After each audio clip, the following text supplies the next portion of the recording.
तो इस कहानी की शुरुआत होती है केसी नाम के एक आदमी से जो जापान के एक डोजो में रहता था, जिसके हेडमास्टर का नाम टाकी था। केसी ने अपनी काबिलियत से टाकी और उसकी बेटी नामिको का दिल जीत लिया था और वह अक्सर नामिको के साथ ही प्रैक्टिस किया करता था, जिस वजह से वह दोनों एक दूसरे के बहुत ज्यादा करीब आ गए थे।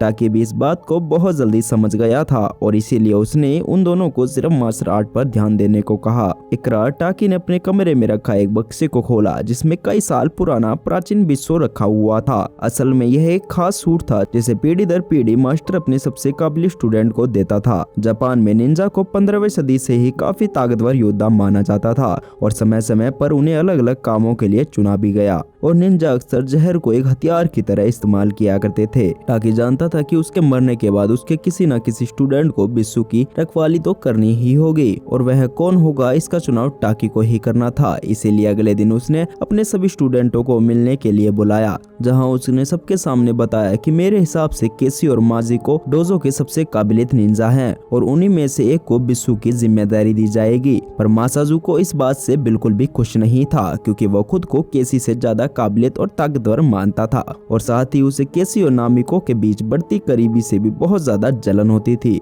वहीं दूसरी ओर केसी अपने माता पिता के गुजर जाने के बाद बचपन से ही डोजो में रहा करता था और उसने अपनी मेहनत से खुद को सबसे ताकतवर बनाया था। उस दिन के बाद से ही केसी और माजुका अपनी अपनी तैयारी में लग गए, लेकिन केसी हर रोज देर रात तक मेहनत किया करता था जिसे देखकर सभी लोग हैरान थे। लड़ाई से एक रात पहले माजुका ने केसी को उसके बीते हुए कल के बारे में याद दिलाकर उसे नीचा दिखाने की कोशिश की, लेकिन तभी टाकी भी वहां पहुंच गया और उसने माजुका को उसकी इस गलती के लिए काफी डांट लगाई। अगली सुबह सभी स्टूडेंट के सामने टाकी ने केसी और माजुका के बीच होने वाले मुकाबले का ऐलान किया और इस मुकाबले को जीतने वाला ही डोजो और बिस्सू का अगला वारिस होगा। मैच शुरू होते ही माजुका ने अपने दिल में भरी नफरत की वजह से केसी पर जोरदार हमला करना शुरू कर दिया और जैसे ही टाकी को उसकी इस नियत के बारे में पता चला तो उसने माजुका को वहीं रुकने को कहा, पर वो रुकने के लिए बिल्कुल भी तैयार नहीं था और उसने अपने एक हमले से तो लगभग केसी को जान से मार ही दिया था। पर केसी ने अपने बचाव में उसके हमले को रोककर अपनी तलवार से माजुका के चेहरे पर हमला कर दिया, जिसके बाद वहां सभी मौजूद स्टूडेंट ने बीच में जाकर माजुका को पकड़ लिया।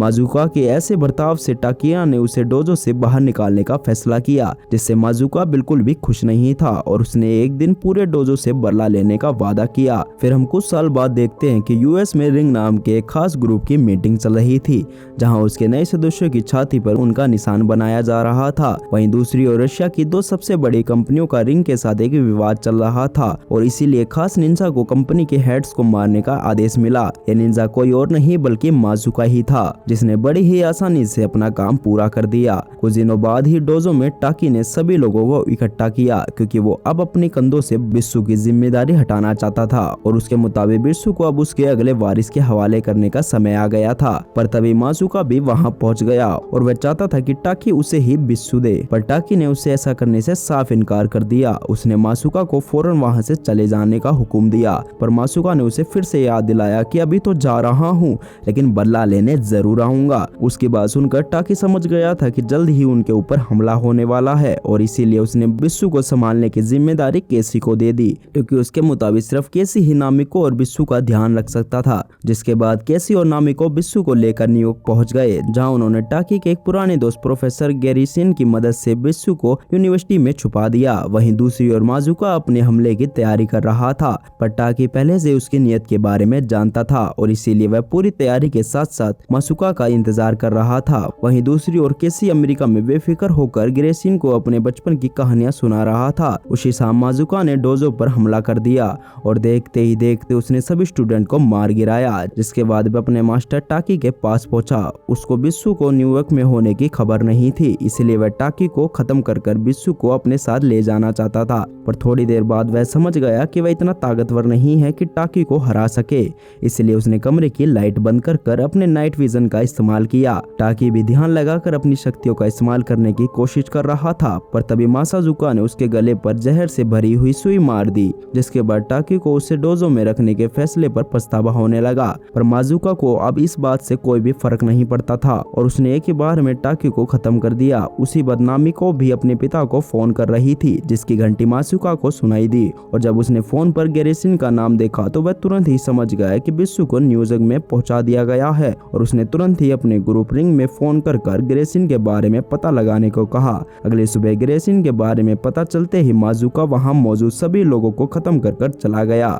इस हमले में गेरेसिन और उसका पूरा परिवार मारा गया, पर केसी और नामिको फिर भी किसी तरह वहां से बचकर भाग निकले। थोड़ी देर बाद टीवी देखने पर उन्हें पता चलता है कि गेरेसिन और उसके पूरे परिवार का कत्ल उन्हीं दोनों पर लगा दिया गया था, जिस वजह से अब पुलिस उन्हें चारों ओर से ढूंढ रही थी। नामिको फिर भी पुलिस से मदद लेना चाहती थी, पर केसी जानता था कि पुलिस उनकी बात नहीं सुनेगी, जिसका फायदा उठाकर माजुका आराम से बिस्सू को चोरी कर सकता है और इसीलिए उन्हें सबसे पहले बिस्सू को किसी महफूज जगह पर छुपाना होगा। जब अगली सुबह केसी की आंख खुली तो उसे नामिको कहीं नहीं दिखाई दी, जिस वजह से वह काफी घबरा गया और तुरंत ही मार्केट की तरफ भागा, जहां नामिको तो उसे मिल गई, पर उस कैफे के मालिक ने अखबार में उन दोनों की तस्वीर देख ली थी, जिस वजह से उन्हें शक की नजर से देख रहा था। पर तभी रिंग के दो आदमियों ने उनके ऊपर हमला कर दिया, लेकिन केसी ने उन दोनों को आसानी से हरा दिया। पर जल्द ही कुछ और लोग उसका पीछा करने लगे, जिनसे बचने के लिए वो दोनों एक ट्रेन पर चढ़ गए, पर वो आदमी इतनी जल्दी हार मानने वाले नहीं थे और उन्होंने पूरी ट्रेन में उन दोनों को ढूंढना शुरू कर दिया।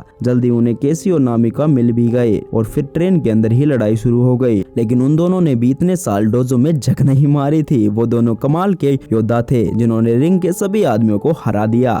पर जैसे ही वह दोनों अपनी जान बचाकर ट्रेन से उतरे, तभी पुलिस ने उन्हें चारों ओर से घेर लिया, जिसके बाद उन दोनों को अरेस्ट कर पुलिस स्टेशन ले जाया गया और पूछताछ के दौरान उनकी मासुका वाली बात पर भरोसा ही नहीं हुआ। उधर मासुका ने रिंग के ऑफिस में जाकर केसी और बिस्सू के बारे में पूछा, जिस पर उस जवाब मिला कि उसके पास बिस्सू का कोई भी सुराग नहीं है।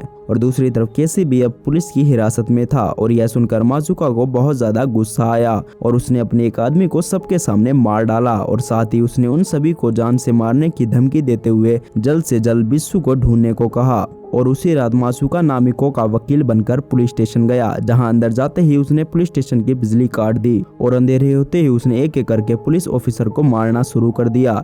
उधर एक पुलिस ऑफिसर केसी को कमरे में बंद कर बिजली के बारे में पता करने चला गया। दूसरी तरफ दो पुलिस ऑफिसर नामिको को लेकर बाहर आ गया, पर मासिको ने उन्हें भी मारकर नामिको को अपना कैदी बना लिया।